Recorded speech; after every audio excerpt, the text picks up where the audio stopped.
नमस्कार दोस्तों, 5 अगस्त 2019 का वो ऐतिहासिक दिन जिस दिन मोदी गवर्नमेंट ने वो करके दिखाया जो कि नेक्स्ट टू इम्पॉसिबल था। मैं बात कर रहा हूं आर्टिकल 370 के बारे में। जब पूरी दुनिया ये दावा करती थी कि ये तो संभव ही नहीं है, हो ही नहीं सकता कि बीजेपी गवर्नमेंट 370 आर्टिकल को हटा दे, तब आर्टिकल 370 हटाकर बीजेपी गवर्नमेंट ने सबको ये बता दिया कि भैया हमको हल्के में मत लेना। अब आप ये सोच रहे होंगे कि इस बात को तो बीते हुए 4 साल हो गए, लेकिन ये बात अभी कहां से आ गई। तो बात यहां से आई कि अभी आने वाली 11 जुलाई को सुप्रीम कोर्ट के 5 जजों की एक बेंच जो है वो इस मुद्दे पर दोबारा से सुनवाई करेगी। लोगों ने 23 से भी ज्यादा पेटिशन सुप्रीम कोर्ट में दर्ज की है और उन्होंने ऐतराज जताया है कि ऐसे कैसे गवर्नमेंट ने आके सीधा लोकसभा में अनाउंस कर दिया कि 370 आर्टिकल हटा दिया जाता है। ना कोई बिल पास किया गया, ना कोई प्रोसीजर फॉलो किया गया।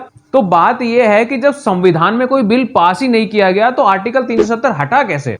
क्योंकि संविधान में कोई भी चेंज करने के लिए आपको लोकसभा में बिल लेके आना होता है और उसको लोकसभा और राज्यसभा दोनों में पास कराना होता है। लेकिन गवर्नमेंट ने ये किया कैसे, इस चीज को थोड़ा समझते हैं। अब इस चीज को समझने के लिए मैं आपको थोड़ा सा इतिहास में लेके चलूंगा। बहुत ही इंटरेस्टिंग तरीके से मैं आपको बताऊंगा, इसलिए ध्यान से सुनना। हुआ यूं कि जब 1947 में हिंदुस्तान पाकिस्तान का विभाजन हुआ था तो उस टाइम इंडिया का 60% एरिया था वो अंग्रेजों के अधीन था, लेकिन 40% एरिया ऐसा भी था जिसमें लोकल राजा रूल करते थे, जिनको प्रिंसली स्टेट्स बोलते थे। और वो लगभग 565 ऐसे प्रिंसली स्टेट्स थे जो कि लोकल राजाओं के अधीन थे। तब उस टाइम कश्मीर के जो राजा थे वो थे महाराजा हरि सिंह, और उनका माइंड इस चीज को लेकर क्लियर नहीं था कि इंडिया में जाऊं या पाकिस्तान में जाऊं, क्योंकि कश्मीर का जो बॉर्डर है वो इंडिया के साथ भी लगता है, पाकिस्तान के साथ भी लगता है। तो उन्होंने सोचा कि मैं कश्मीर को इंडिपेंडेंट रखूंगा, मैं ना इंडिया में मिलूंगा ना पाकिस्तान में मिलूंगा। लेकिन नियति को यह मंजूरी नहीं था, क्योंकि जम्मू कश्मीर का जो एक एरिया है पूंछ, उसमें महाराजा के खिलाफ विद्रोह भड़क गया। दूसरी तरफ जो पाकिस्तान की पठान ट्राइब थी उसकी जो लोकल सेना है उसने कश्मीर में अटैक कर दिया। अब उसके बाद महाराजा हरि सिंह को लगा कि देखो भाई, अब तो इंडिया ही हमें बचा सकता है, और वो भागा इंडिया के पास। इंडिया को बोला कि आप हमें मिलिट्री असिस्टेंट दीजिए, हम इंडिया मिलने को तैयार हैं। अब उस टाइम के जो प्रधानमंत्री थे इंडिया के, जवाहरलाल नेहरू, उन्होंने सोचा जब घी सीधी उंगली से निकल रहा है तो उंगली टेढ़ी क्यों करनी। उन्होंने बोला ठीक है, इंडियन आर्मी आपकी मदद करेगी, और इंडियन आर्मी ने वहां जाके जो भी पंगा था वो सब शांत कर दिया। लेकिन महाराजा हरि सिंह ने कहा कि देखिए, आपको हमारी कुछ शर्तें माननी पड़ेंगी, थोड़ा सा कुछ संविधान में आपको चेंजेस करने पड़ेंगे।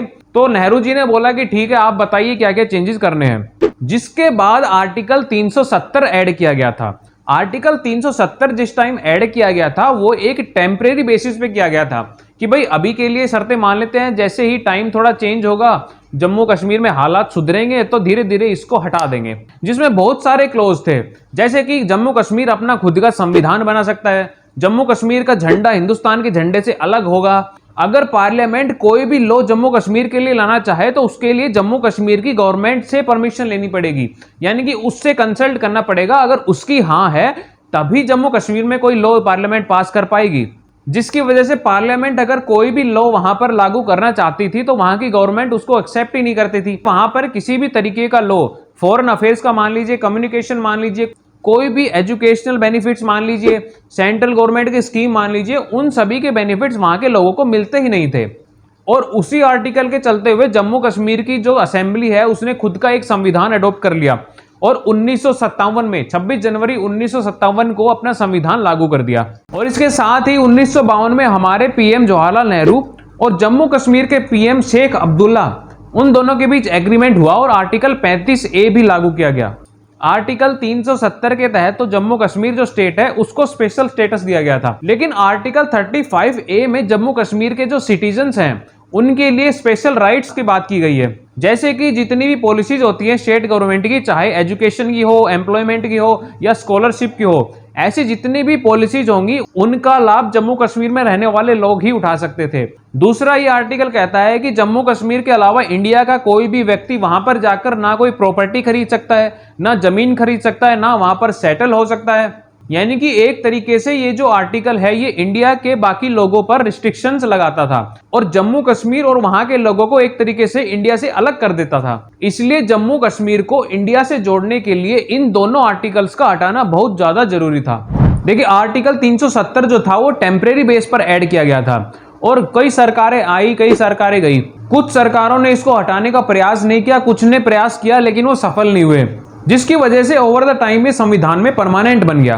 दूसरा, इसको हटाने के लिए एक बहुत बड़े खिलाड़ी का होना बहुत जरूरी था और इनसे बड़ा मंजा हुआ खिलाड़ी तो कोई है ही नहीं। आर्टिकल 370 को हटाना इतना भी मुश्किल नहीं था। आर्टिकल 370 का हटाने का इलाज खुद आर्टिकल 370 के अंदर ही था। इस आर्टिकल के क्लॉज 3 में ये बात लिखी हुई थी, अगर 370 को हटाना है तो सिंपली प्रेसिडेंट के ऑर्डर से इस आर्टिकल को हटाया जा सकता है। लेकिन इसके लिए आपको जम्मू कश्मीर की जो कॉन्स्टिट्यूएंट असेंबली है उसकी मंजूरी लेना बहुत जरूरी है। यानी कि इसके लिए किसी भी बिल को पास करने की जरूरत नहीं है, सिंपली प्रेसिडेंट के ऑर्डर से ये हटाया जा सकता है। अब जम्मू कश्मीर के हालात कितने अच्छे थे तो आपको पता ही है। वहां के लोग जब वहां पर आर्मी जाती थी तो किस तरीके से फूलों से उनका स्वागत करते थे। बस वो जो फूल हैं वो ऐसे नहीं ऐसे दिखाई देते थे, जिसकी वजह से जून 2018 में वहां पर गवर्नर रूल लागू हो गया था। और आर्टिकल 356 के तहत अगर किसी स्टेट में हालात ठीक नहीं होते और 6 महीने से ज्यादा गवर्नर रूल लागू हो रखा है तो वहां पर सीधा राष्ट्रपति शासन लागू हो जाता है। और दिसंबर 2018 में वहां पर राष्ट्रपति शासन लागू हो गया था और प्रेसिडेंट ने वहां की स्टेट असेंबली को खारिज कर दिया। अब इससे बड़ा मौका क्या मिलना था? जब स्टेट असेंबली ही नहीं है तो परमिशन की क्या जरूरत है? सिंपली प्रेसिडेंट ऑर्डर 272 लेके आया गया, जिसमें आर्टिकल 370 को प्रेसिडेंट के द्वारा खारिज कर दिया गया। और जो लोग बातें बनाते थे कि 370 तो कभी हट ही नहीं सकता, वो एक दूसरे का मुंह देखते रह गए और मोदी जी अपना काम कर गए। इसलिए 370 को हटाने के लिए कोई भी बिल पास करने की जरूरत नहीं पड़ी। जम्मू कश्मीर को 2 केंद्र शासित प्रदेशों में बदलने के लिए राज्यसभा में बिल पास किया गया, जिसका नाम था Jammu and Kashmir reorganization act 2019। और जम्मू कश्मीर और लद्दाख 2 केंद्र शासित प्रदेशों में बांट दिया गया। लेकिन कुछ लोगों ने इस पर आपत्ति जताई और उन्होंने काफी पेटिशंस फाइल की सुप्रीम कोर्ट में, जिसमें से अब 11 जुलाई को सुप्रीम कोर्ट 23 पेटिशंस पर हियरिंग करेगा और अपना फैसला सुनाएगा।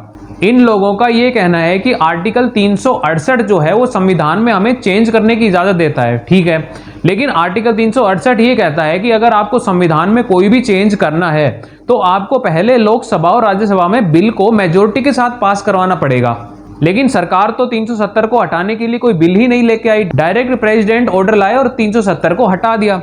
इस पर जो उस टाइम हमारे अटॉर्नी जनरल थे के वेणुगोपाल, उनका कहना यह था कि देखिए 370 को लीगली हटाया गया है, 370 में खुद ये बात लिखी हुई है कि 370 को आप प्रेसिडेंट ऑर्डर से हटा सकते हैं, तो इस मैटर में ज्यादा कुछ होने वाला है नहीं। दूसरा, खुद सुप्रीम कोर्ट को पता है और जम्मू कश्मीर की जनता को भी पता है वहां पर कितने अब डेवलपमेंट्स हो रहे हैं, लोगों को नई नई अपॉर्चुनिटीज मिल रही हैं। गवर्नमेंट के जितने भी बेनिफिट्स हैं, हेल्थ, एजुकेशन, एम्प्लॉयमेंट, इन सभी के बेनिफिट्स अब वहां की जनता को मिल रहे हैं और वहां पर नए नए प्रोजेक्ट्स बनने की वजह से वहां के लोगों को रोजगार भी मिल रहा है। मुझे उम्मीद है कि आपको ये मैटर अच्छे से समझ में आया होगा और अगर ये वीडियो आपको अच्छी लगी हो तो अपने फ्रेंड्स के साथ जरूर शेयर करना और चैनल को सब्सक्राइब करके जाना। जय हिंद।